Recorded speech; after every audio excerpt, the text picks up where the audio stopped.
that's a hell of a title right there, right? So this is Ni-Za right here. And Ni-Za is the Lotus-born rebel. And it said, like, this is an old deity. Let's get some stats on Ni-Za. Let's get some stats on... Hang on, let me just...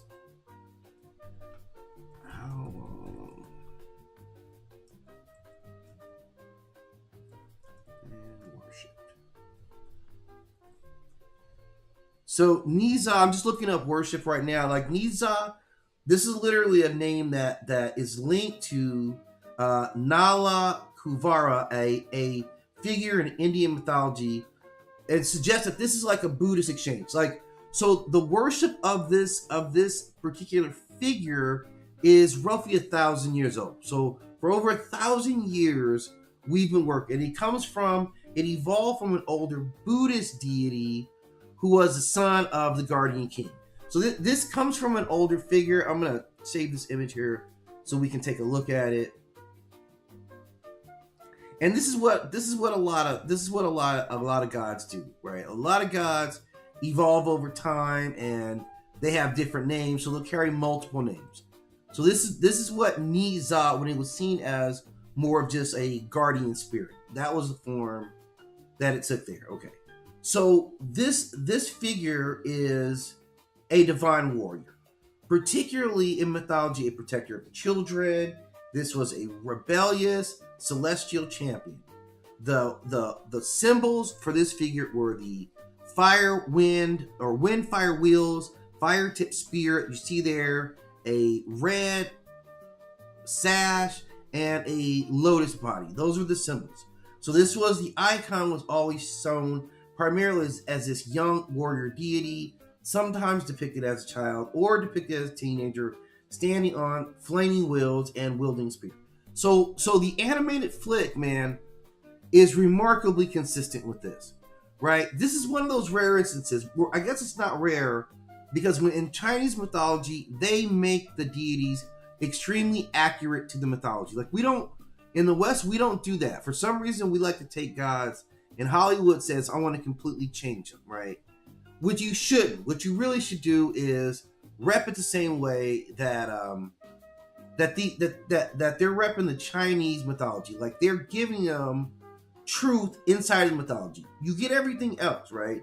So Ni-Za stays very consistent to what he represents, which is this is rebellion born from injustice, and his myth is at the center of conflict with the dragon kings of the sea, who control storms, floods, and water surrounding human civilization. So he's born with these supernatural abilities as a child. They know he's going to be. He slays the son of the Dragon King.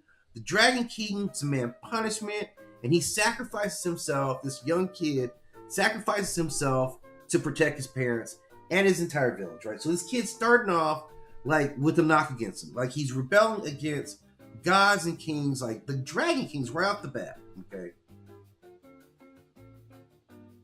He is later reborn through Lotus magic by his master, and this creates a theological framework where power is innate, but it must be disciplined. Like so that this is what they're saying, like the power and the strength right off of the bat was already in him. Like he had the power. What you have to learn is to discipline your power, and this is what you see this little kid go through, right? Because it's brutal. It's brutal, the story of watching him progress. But again, I'm very mindful that I'm very much watching the actual mythology now, that I'm kind of giving you guys this breakdown here. So this is kind of some deep stuff when we get into it here. And this is where this comes from. This is Ming Dynasty literature. There's some novels that are associated with, and what you see in the space of this is Taoist, Buddhist, and Chinese folk religion, all in this character. This is Chinese animation. You see, like, and this was a blockbuster in 2019.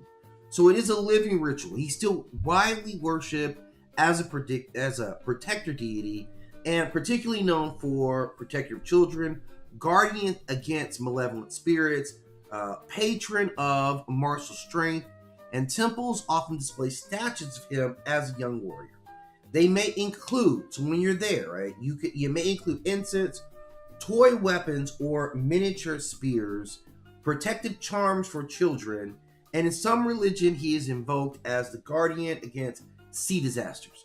And this reflects his myth is still in conflict with those damn dragon kings, right? So he's very powerful in those implications and does achieve a layer of, kind of humility. And this kid is badass. Like watching the film, I must have watched the animated film, God, maybe like 6 months ago, and I was like, yeah, it felt, they had him be kind of really kiddie in mentality, but he was badass. Like he was absolutely powerful being. The training he goes through, like the action scenes, I feel like they did a really, really good job kind of telling the story. He represents sacred rebellion. He represents personal sacrifice for group protection. Like that is what he 100% epitomizes. He is the transformation of chaotic power into disciplined strength. And his Lotus rebirth symbolizes spiritual purification and reconstruction of identity. That's what he does. So unlike many gods who inherit authority, he earns his divine status by making a sacrifice early, right off the bat. Like imagine as a kid who's rebellious and you can do anything, but you sacrifice yourself, your child life, your childhood, so that all humanity can be saved. So that's the context that we see this deity. And like I said, it's a great film. If you want to check it out, I would highly suggest it. It's one of those, like, it justifies the popularity. And this, again, this is a character that's over 1,000 years old. Like 1,000 years, like early Buddhist characters. And based on what I'm reading about the actual myth, like a very accurate kind of replaying of the myth overall. So I'm down with it. Okay. The next one, and I watched this one as well. I watched the film here on this one as well. And this is another character